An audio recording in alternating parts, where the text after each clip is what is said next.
that I was given for this is the art of the possible, from the Bismarck quote, politics being the art of the possible. Sometimes it might feel like parish share is the art of the impossible, and some of you may be suspicious that actually in parish share context, the quote is more Machiavelli than Bismarck. Sometimes it feels to be an impossible task to come up with a system that feels fair and has buy-in in every single place. And so what we're trying to do here, I think, is to, as a diocese, come to a common view on what is the best way of nurturing and encouraging growth in ministry and mission throughout the diocese, bearing in mind the different contexts, the different viewpoints and the different situations that we all share. My task this morning is really to share with you an overview of parish share systems in use around the country. So this particular session will focus more on the method of allocation than on the size of the pie. Well, if we look nationally, parish share across the country contributes about £325 million to dioceses, which in turn spend £352 million on clergy stipends. So nationally, the total clergy stipend bill is more than the parish share contribution.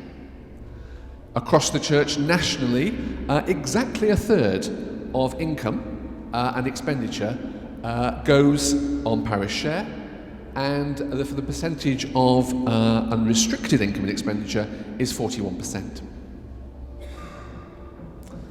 So contributions, unsurprisingly, are determined in various ways, and we'll have a look at some of those systems. And across the country, 94.5% of that which is requested is contributed. So how does Guildford stack up against that? Well, ignore the figures, but the proportions are broadly right. I was using your latest annual report, which is some old data.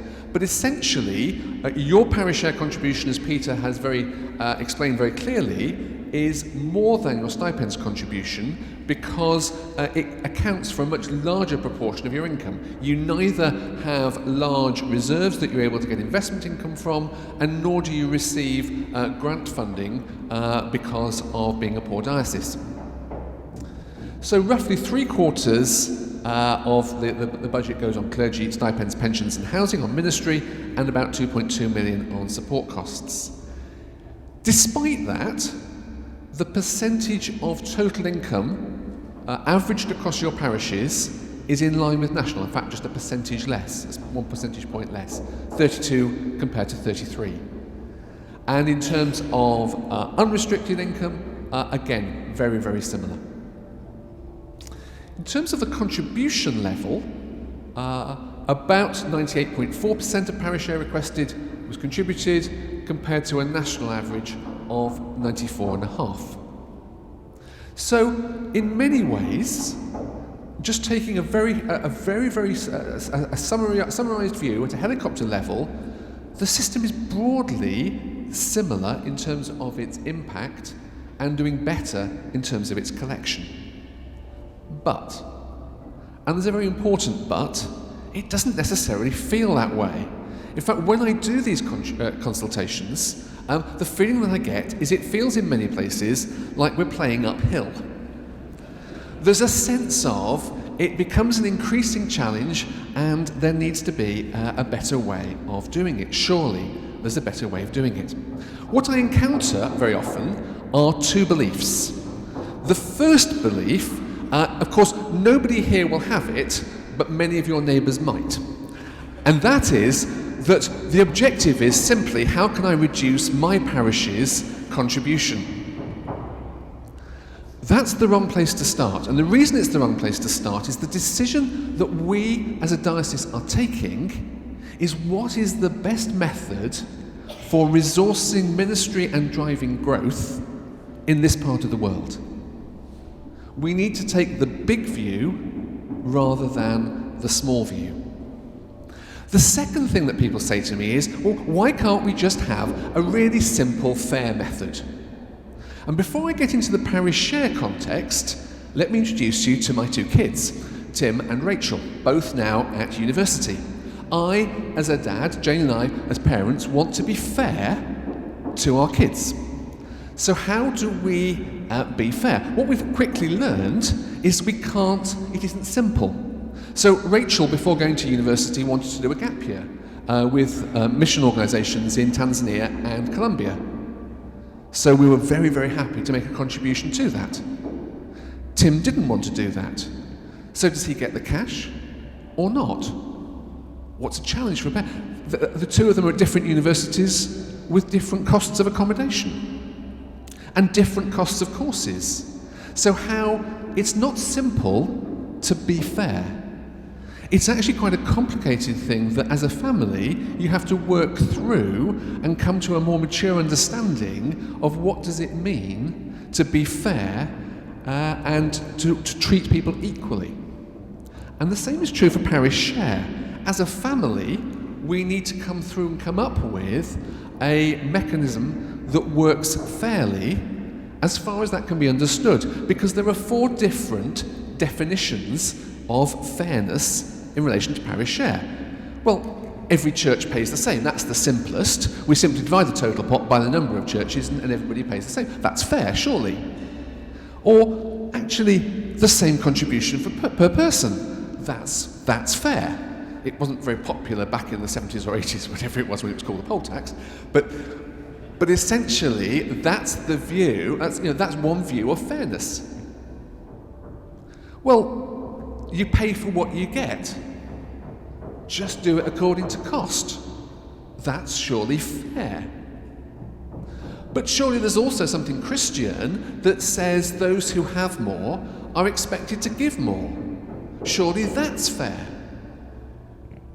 There is no simple and universal definition of fairness, and so the risk is that as we try to come up with something which blends all of that together, the opposite trap is that we come up with something which is so complicated that it is ultimately very, very fair if only anybody could understand it and anybody could explain it. And so here's the challenge.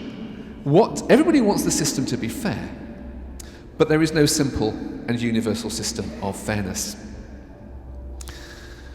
The next thing I want to do is just to spend a moment thinking about theology. You may not have expected to think about theology as part of a parish share consultation, but it seems to me to be important. This is not just any secular organisation simply sharing out costs. This is us, as part of God's church, seeking to resource our part in his mission. And so some pointers. 5 thoughts. Firstly, community is at the heart of mission. It strikes me to be a really, really strange choice from the Lord to share his mission with you and me. Supernaturally, he could click his fingers and anything happens. And yet his choice is to work in and through his church. And that's a real privilege. And that's an amazing choice and a part of God's amazing generosity to us. So ministry is first of all shared with us. 1 Corinthians 3. We're fellow workers in God's service. You are God's field, God's building, Paul writes to the Corinthians. That follows that bit where Paul writes, I planted the seed, Apollos watered it, but God had been making it grow. There's something about mission which is communal. The second thought is that everything, all that we have, belongs to God, and our role is that of stewards, taking care of that which is entrusted to us. Beginning of Psalm 24, the earth is the Lord's and everything, absolutely everything in it, the world and all who live in it. Or in 1 Chronicles 29, as David is gathering materials for the building of the temple. Everything in heaven and on earth is yours. Of your own have we given you. But but we are accountable as stewards. If you look at the parable of the talents, or go back to the creation narrative, it's really clear that one day we are held to account for our stewardship. Now, here's another miracle. You get a group of individuals who get this, who see themselves as stewards, recognise that everything comes from a generous God who's blessed them, and stick them together on a PCC and it goes out the window. Because then it's ours. It's our money. And the challenge, of course, is how do we, as PCCs, how do we, as a diocese, still retain that clear understanding that all that's been entrusted to us is the Lord's, and we are stewards and accountable for it. Thirdly, going to that passage that Bishop Andrew used at the beginning, 2 Corinthians 8 and 9, the principle of mutual support. In the previous chapter, chapter 8, Paul writes this: "Our desire is not that others might be relieved while you are hard pressed, but that there might be equality. At the present time, your plenty will supply what they need, so that in turn, their plenty will supply what you need." It's been my privilege to see some stewardship and giving and experience giving and generosity in Africa amongst people who have nothing. And they get this. They see it very simply that actually if today I am blessed, then I can give. And I can support my neighbour. Because tomorrow I may not be blessed, and my neighbour will support me. Friends, we're in this together. This is a communal activity that requires us to support one another. The challenge of growth is not just a parochial challenge, but how do we put in place the arrangements that enable the best possible growth right across this part of the world? Fourthly, that sharing enables multiplication.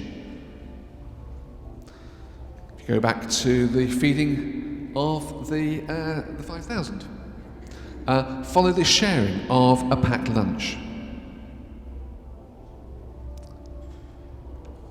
In many places, ministry is only possible when a group of churches come together to support, for example, a deanery youth worker. You're really blessed in this diocese in having significantly larger churches than average across the Church of England. That is a huge asset in terms of your mission and in terms of your growth, but it also carries a slight risk that you can see yourselves as parochial because you are bigger and stronger and able to do more in your own strength and potentially less reliant on one another. And finally, ministry costs. There's a really, if you trace the development of ministry throughout the book of Acts, and in particular follow Paul's ministry, about Acts 18, there's a change. And Paul moves from being a self-supporting tent maker, and that's how he meets Priscilla and Aquila and start the church there. But when Silas and Timothy come from Macedonia, Paul then is released to work full-time in ministry. We as a church, not only in this diocese but around the church, have chosen to invest in stipendiary ministry. We've chosen to invest in developing and training people according to their gifting and calling, and then supporting that with non-stipendiary and lay ministry. That's a significant and important choice, and one that seems to me to be utterly rooted in the Scriptures. So, having done a little bit on theology, let's now move on to the different systems in use around the country. And I want to say right up front that there is, I'm always asked the question, so then which is the best kind of system? The simple answer is there isn't a best kind of system. In fact, the type of system that you choose seems to me to be a second order choice, and there are a number of other factors that are far more significant and important in making this work across a diocese. We're going to come on to those in a moment, but let's have a look at some of the systems that are in use. And I'm simply ranking these according to the number of dioceses that use them. So 12 dioceses allocate parish share in proportion to the costs of ministry. This is beautifully simple, it's transparent. For dioceses which have many more priests who are shared across benefices between parishes, it can lead to some local challenging discussions, but that's not as much the case for you here. If there is no taking account of wealth, this has the lowest degree of mutual support. And if there is no wealth factor, there's also a risk of congregationalism. We simply pay for what we get. If we can fund it, we can do it, and there is relatively little supporting of one another. 11 dioceses inform deaneries or benefices of the cost of their stipendium ministry and invite offerings or gifts to meet those costs. This has grown in popularity over recent years because on the first sight it seems really attractive. It has a great link with the generosity and spirit of offering that we seek to nurture in individual giving, but it requires a level of Christian maturity and generosity and buy-in from every single parish. As soon as you get certain parishes that start thinking, I wonder if we can get away with paying a bit less, and I deliberately use the word paying there rather than giving, the system starts to break down.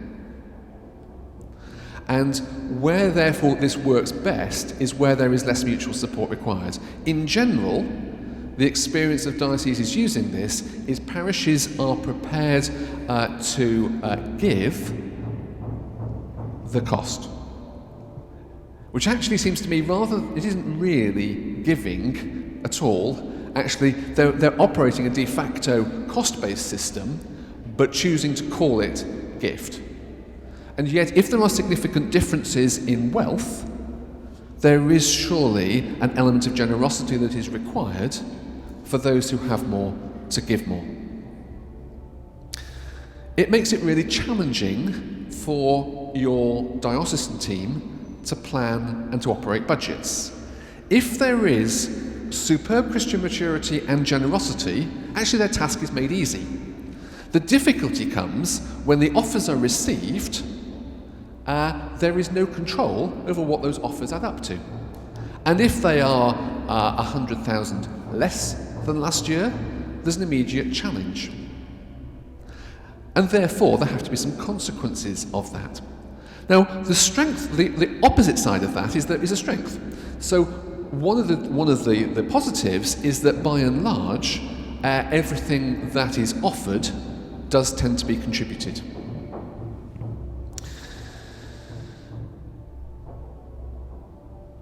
So that's the offering or gift-based system. Let's move on to the third system. And this is one that I've described as the potential system. It's based around the people's potential to give in a diocese or in a parish. So 8 dioceses using this system, and essentially, like the shared cost element of your system, it combines some measure of membership with some measure of wealth or income to identify the ability to give.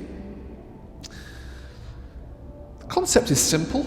It essentially is linked to the number of people that you have, but the formulae can be quite complicated. Calculating how many people that you've got, you might think, well, that's really easy, but some dioceses can make it really quite complicated. You can also make it quite complicated to work out relative wealth, and we'll come on to some of the different ways that dioceses do that. It can, though, be a significant issue for larger dioceses, for larger parishes, if all the costs are allocated through this method and takes no account of the local staffing that's needed.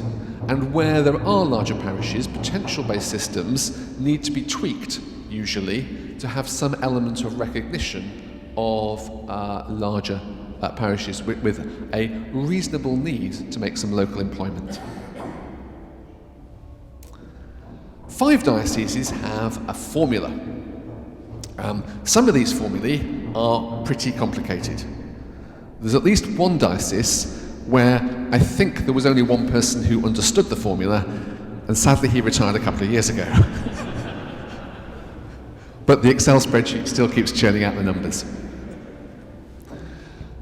And what they have done is they've tried to be fair by throwing in a whole range of different factors: parish or investment incomes, attendance, membership levels, ministry resource, insurance costs, etc.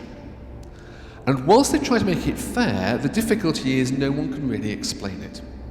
And therefore it can lack buy-in because of that complexity. Sometimes this is used to allocate to a deanery, and then the deanery uses yet another method to allocate to parishes. That then adds another level of complexity on an existing complexity, and by the end of it nobody is really very sure how the whole thing works. Let me just say one point on allocating to deanery rather than to parish or benefice. In some places that can work really well, and most dioceses who do that would say, yeah, in about 80% of our deaneries it works really well, but we've always got 1 or 2 where it's much more challenging. And whether that is a worthwhile addition, I think is debatable.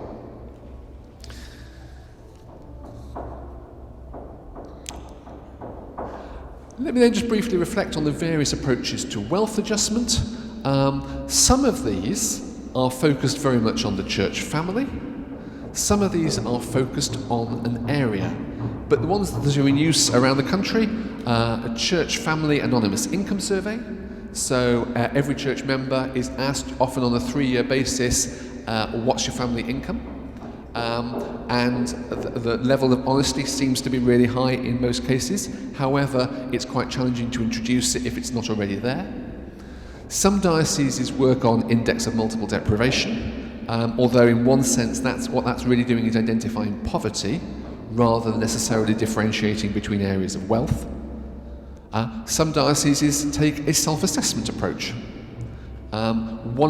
That's really good because it relies on local buy-in and judgment. It has a challenge because the local buy-in and judgment isn't necessarily as realistic as it might be. Unsurprisingly, the dioceses that do this, when they say, considering our diocese, compared to average for the diocese, where do you see yourself? Are you richer or poorer? And the vast majority are poorer, of course. And so there has to be a moderation process and a get real process that says, actually, let's reflect on this and how does that work. You operate a council tax banding system. Other dioceses would use external data to look at a range of factors to assess the wealth of an area or of individual postcodes relating to members of the electoral roll. Whole range of different ways. The end result is broadly pretty similar, that there's a range of different factors. The key choice that's then left is to what extent do you want to differentiate in terms of the wealthiest parishes' contribution in relation to the poorest parishes.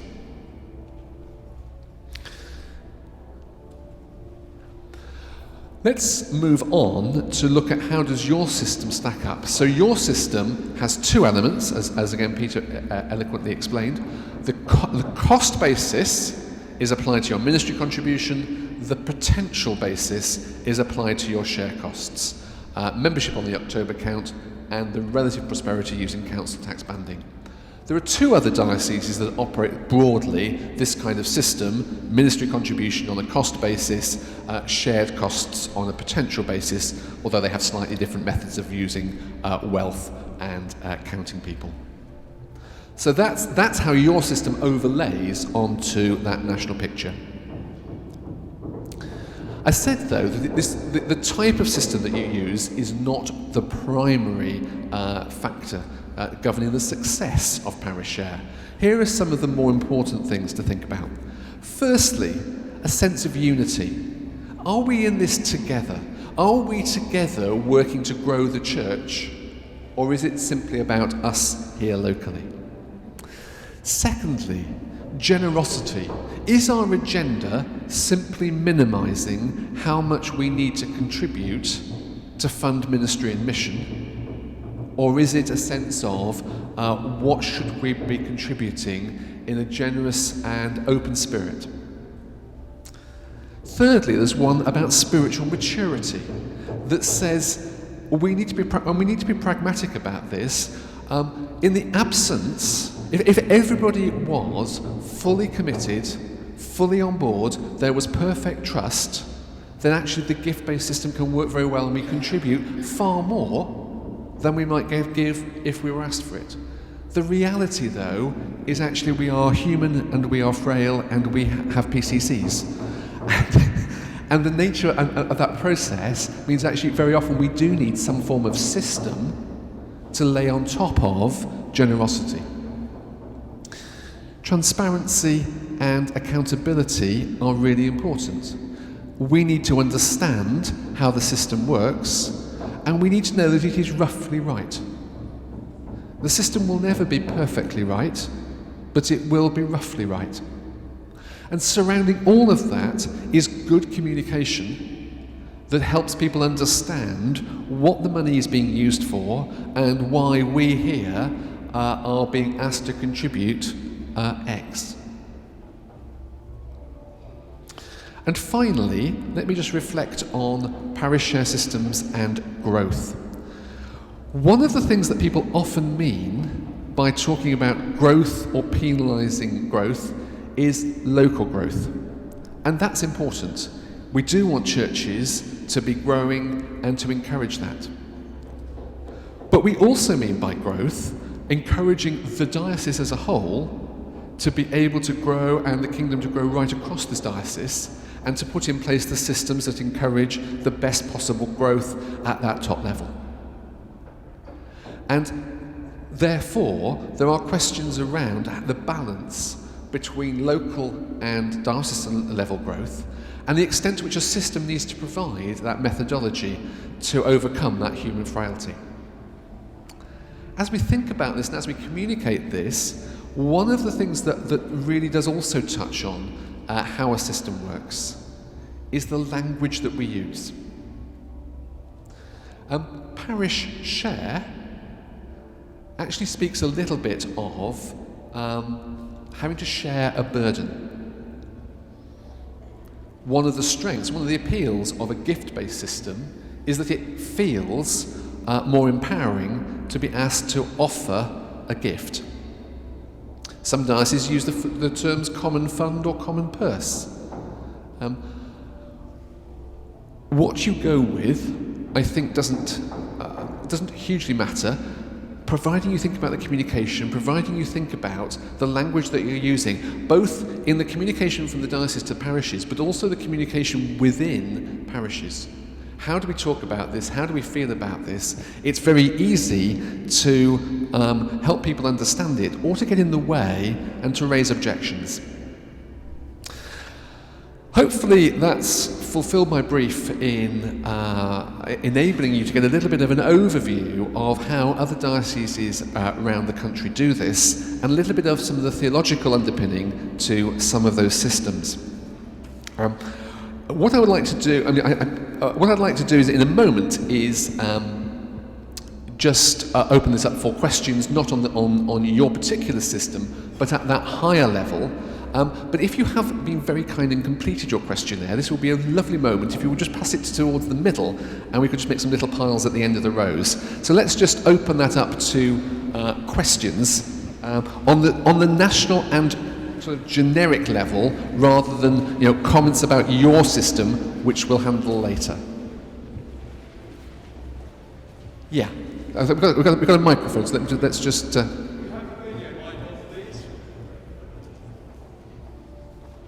Just there. Douglas Cardell from Loxwood, Narfold. Talk about growth. At the moment, I think the parish share just covers the diocese's costs.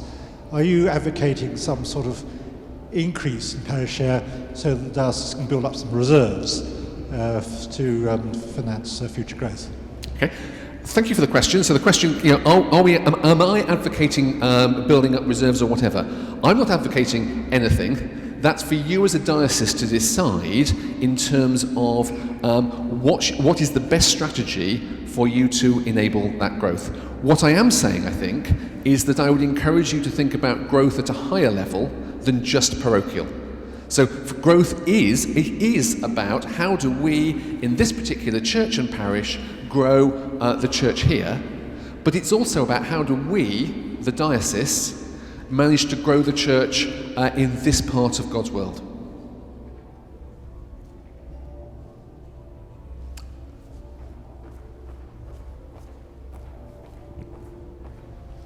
So I have some very strong views on this. As treasurer, I think my role is to spend every penny properly in glorifying God. And I'm less interested in allocating costs. In particular, I would challenge all of us to say, have we spent enough time looking at what we spend our money on, not how we allocate it, as a first point of call. So thank you. So the question, what's behind that view is how do we move away from debating these kind of issues to actually focusing our money on glorifying God, building the kingdom, and getting on with mission. And to an extent, I would absolutely agree with you, except that one of the things that the nature of a large and complex organisation means that from time to time, virtually every diocese does need to just stop and just say, as part of our walk together and journey together, how do we just engage with this? But I would absolutely say this is primarily about our stewardship of both money and mission, to say how do we use that to give glory to God who has entrusted it to us, but also to grow his kingdom. Thank you. Right at the back, good. This is a cracking campaign to give Nick some exercise. So the next one needs to be back on the front row.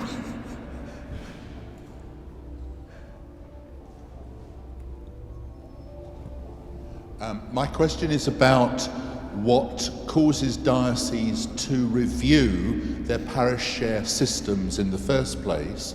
As society changes, maybe church sizes change, so some churches get larger, some churches may diminish in size for all sorts of reasons. To your mind, what are the key factors that cause a diocese to need to review its parish share system? Thank you. So what causes a diocese to review its parish share system? I think because there is no simple system that captures every element of fairness, any simple system feels a little bit unfair to certain people. And gradually over time, there just seems to be a certain cycle that says, actually, we just want to have another look at this. A number of dioceses will do a review and actually make no change or just a minor tweak, because actually it's just helpful just to reappraise it, but then let's move on to more important things because actually it kind of is fit for purpose. Sometimes I think new people come in and have a wish that the diocese could find the perfect system. And actually, if only we get some decent people to have a look at it this time, then they'll find the perfect system, and we can just move on. And I go and I disappoint them every time. And I just say, there is no perfect system. Here's the world as it is.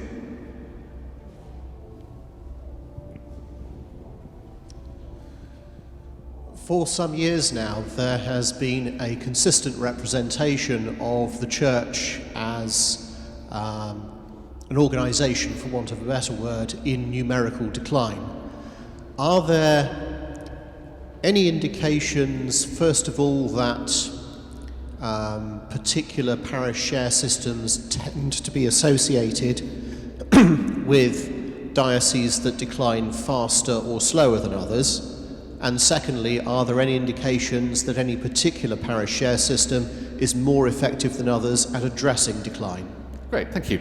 So we've looked at this, and that's a brilliant question, because we've looked at it within the last year. So is there any correlation between the type of parish share system and the ability of a diocese actually, on the one hand, to sustain growth, to drive growth, and on the other hand, to manage the issues of decline? The answer is no. Because it is not the first order issue. Actually, those issues are much more around the size of the pie than actually how that pie is allocated out. The only thing that I would say is that where you have a cost-based system, because of the nature of clergy deployment, it can lag sometimes moves in population and moves in church attendance, particularly in smaller and rural places. That doesn't apply to you, but where you have a church of 20 and it moves down over time to being a church of 10, then you can see that clearly its ability to contribute, particularly given the cost of insurance. You are really, really blessed with the size of your churches and therefore the critical mass and viability that brings with it compared to many other places. Can you have one contribution? Come to the one behind you first.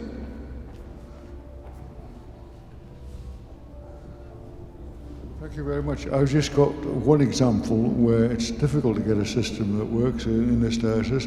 Something like less than 10% of our churchgoers in a congregation live in the parish. And it's a part of the parish, the main parish church is in, has got pretty expensive housing. We find it very hard to identify with the current system, not because we're unwilling to pay, but because really a couple of years ago we found we were looking for £22 a week from everyone on the parish register. We haven't got there, unfortunately. We got part way, but it gives you an idea of the difficulties of trying to make things look fair. I don't think the systems which rely too much on the wealth of an area admit the existence of the motor car and the way people select churches entirely. Thank you.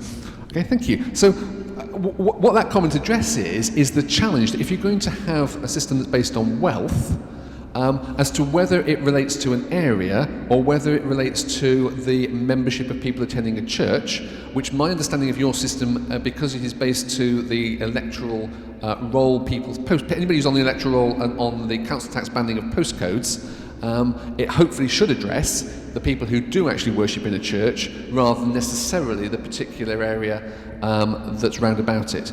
But you also rightly raise the challenge of smaller churches because there are a number of fixed costs in managing a church, such as things like insurance or whatever, that again, for many places with many smaller churches, really struggle with some of those things. So thank you. I think we've got time for one more. Yes, one more. I want to return to the concept of sharing. My challenge is, if we look at Ashtead and Leatherhead, why we've both got a finance function, can we not, either at deanery or diocese level, trying to share these assets better? So thank you. So sharing, you know, again, that for me underscores the point that we are all stewards at every level of church. And actually what we need to do is to take the best decisions that we can as individuals at PCC level, but absolutely at deanery and diocesan level, to say we are blessed and entrusted with assets, wealth, and about it. How do we use everything that we have, all that we are, and that ultimately is challenging. It ultimately takes us out of our comfort zone at times. And as individuals, it's slightly easier to go out of our comfort zone than sometimes as parishes or as dioceses, just because of the nature of shared and collective responsibility. I'm going to stop at that point and, yes, do. John, thank you very much. I'd like to thank you especially for that session and all our contributors this morning.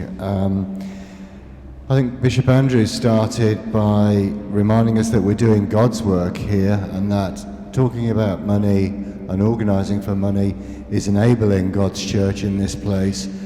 And that's both a challenge and a privilege for all of us. And I took a word, the way the word sort of generosity, really, as the theme for what Bishop Andrew was telling us earlier on today. I'd like to thank Peter for really trying to ground our efforts to review, to undertake this review with some objectivity, that it should be grounded in fact and good benchmarking and understanding what we can from others in the Church of England that will help us, rather than doing it on conjecture. So I think that's a really good basis on which to start. I think John's words about fairness, I love the family example, actually that rang very true, that one did, John. Reminders of stewardship. We're custodians of God's resources, and how we use those is very, very important. Principles of mutual support, and the multiplier effect of sharing as well, I think is very, very, very strong.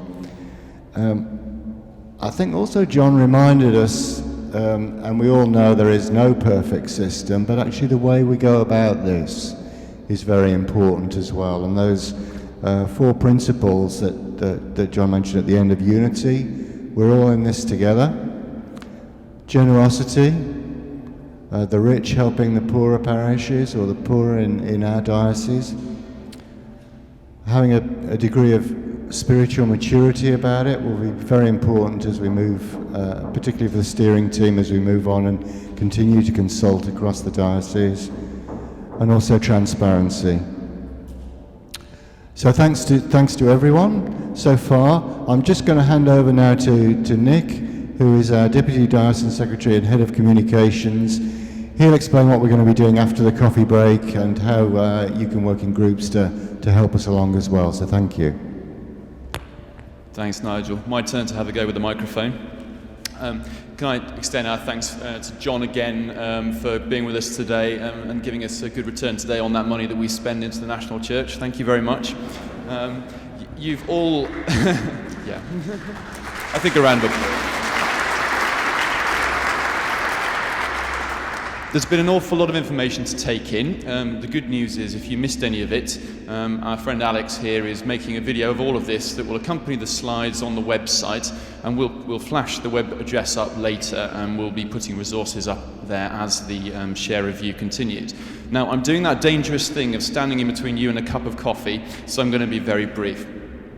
We've got some questions that we'd like you to consider after the coffee break. And what we're going to ask you to do is to get yourselves into groups of between 5 and 8 people, and to find some space in the building. I mean, do sort of use the full space.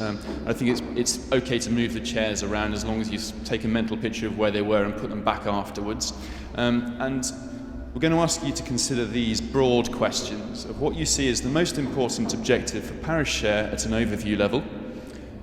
What are the important success criteria for you in this approach to parish share? And finally, what strikes you afresh this morning? Peter talked this morning about pros and cons of the system, and we're going to give you a chance to tell us what you think probably the cons are this morning as well. And just to explain to you how that's going to work, in a second, when you get your coffee, is Mia here? Could you...